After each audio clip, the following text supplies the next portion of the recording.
Hello all, welcome to బెహరింగ్లో బచ్చులు. So ఇది బొమ్మేంటి అనుకుంటున్నారా? నేను జస్ట్ కొత్తగా ఉందని ఇలా ట్రై చేశాను.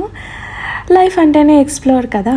సో ఇవాళ ఒక మంచి క్యూట్ చిన్న రెసిపీతో మీ ముందుకు వచ్చాను నేను. సో ఆ రెసిపీ ఏంటో చూసేద్దాము. అందరికీ తెలిసే ఉంటుంది, బట్ కొంచెం నేను ఫస్ట్ చేయటం అనమాట. చాలా అంటే చాలా బాగా వచ్చింది.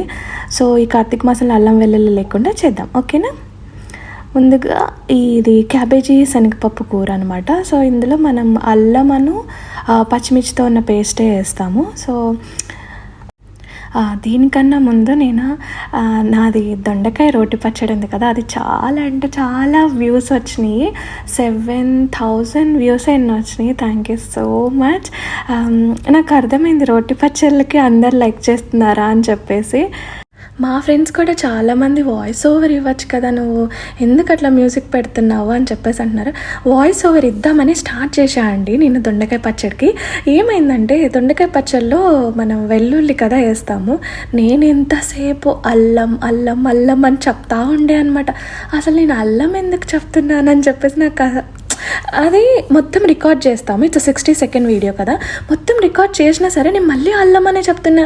అరే ఏంటి అల్లం అని చెప్పాను, నేను మళ్ళీ చెప్తే మళ్ళీ అల్లం అనే చేస్తున్నాను. అబ్బా, ఇంకా మనకి వాయిస్ ఓవర్లో మన వల్ల కాదులే ఇట్లా 60 సెకండ్స్లో ఇవ్వడం.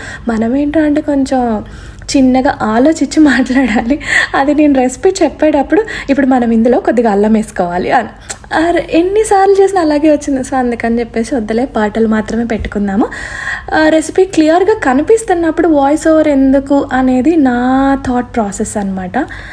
సో అందుకని చెప్పేసి నేను అట్లా సాంగ్స్ పెట్టేసుకుంటూ వెళ్తాను. బట్ నా ఫ్యామిలీ కానీ ఫ్రెండ్స్ కానీ ఏంటంటే వాయిస్ ఇవ్వచ్చు కదా, ఎందుకు అట్లా పెడుతున్నావు అని అన్నారు. సో ట్రై చేద్దాము మెల్లగా. ఇంకా ఇంకొకటి చెప్పాలి, నాకున్న సబ్స్క్రైబర్స్ ఎంతమంది ఉన్నారు? 150+ ఉన్నారు. 150+లో మహా అయితే ఒక 50 మెంబర్స్ బయట వాళ్ళే. 100 మెంబర్స్ నాకు తెలిసిన వాళ్ళు, మా ఫ్యామిలీకి తెలిసిన వాళ్ళు, నా ఫ్రెండ్స్, మా చెల్లి వాళ్ళ ఫ్రెండ్స్. సో అందరికీ నేను తెలుసు. నేను వీడియో పెడుతున్నప్పుడు మీరు అసలు చూడరు, లైకులు కొట్టరు. ఇప్పుడు 100 మంది మనోళ్ళు అన్నప్పుడు కనీసం నాకు 100 లైకులకి 100 లైకులు రాకపోయినా సగమైనా రావాలి కదా. మీరు ఎందుకు నాకు వీడియోకి లైక్ కొట్టట్లేదు? నేను అందరినీ ఒక్కొక్కరికి ఫోన్ చేసి అడగలేనులే, కానీ అరే ఏదో ఖాళీగా ఉంటుంది అమ్మ, ఏదో చేసుకుంటుంది అని చెప్పేసి ఒక లైక్ నా ముఖాన్ని పడేయచ్చు కదా. లైక్ కొడితే అంటేనే కదా ఇట్లా షేర్ అవుతారు. ఎప్పుడో ఒక రోజు నాకు 1 మిలియన్ సబ్స్క్రైబర్స్ వస్తారు, అప్పుడు చెప్తా నాకు నా విజయానికి కారణం ఈ 100 మంది నా వెనకాల లేరని చెప్తాను నేను. ఎందుకంటే మీరు నాకు అసలు లైక్లే కొట్టట్లేదు. Just kidding. అట్లీస్ట్ చూస్తున్నారు, దాట్ వాజ్ సో గ్లాడ్. నాకు కావాలి అన్న వాళ్ళని నేను రుబాబ్ చేసి మరీ తీసుకుంటాను, అందులో డౌటే లేదు. నా వాళ్ళు ఎవరైతే ఉన్నారో వాళ్ళందరికీ తెలుసు అనమాట. ఏదో ఒక రోజు మీరు కూడా వావ్ సూపర్ చేస్తున్నా అత్తి ఇదని లైక్లు కామెంట్లు కూడా పెడతారులే. చేద్దాం అన్నీ, ఇప్పుడే బేబీ స్టెప్స్ వేసుకుంటూ వస్తున్నాను కదా. సో ఈ ప్రాసెస్ అంతా మీరు చూస్తున్నారని అనుకున్నాను.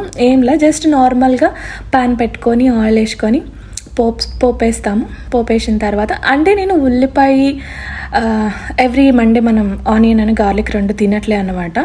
సో అందుకని చెప్పేసి నేను డైరెక్ట్గా క్యాబేజ్ వేసేసాను. క్యాబేజీ ప్లేస్లో మనం ఫస్ట్ ఆనియన్స్ వేసుకొని అట్లా చేసుకోవచ్చు. బట్ నేను మిగతా ప్రాసెస్ అంతా మీరు చూసే ఉంటారు. నేను మళ్ళీ చెప్తే అది ఎల్కేజీలో కూర్చోపెట్టి చెప్పినట్టు ఉంటుంది. Thank you so much for watching this recipe and నా మాటలు. I'll get back to you again. మళ్ళీ ఒక చిన్న వీడియోతో మళ్ళీ వస్తాను నేను. అంతవరకు టేక్ కేర్, బాయ్.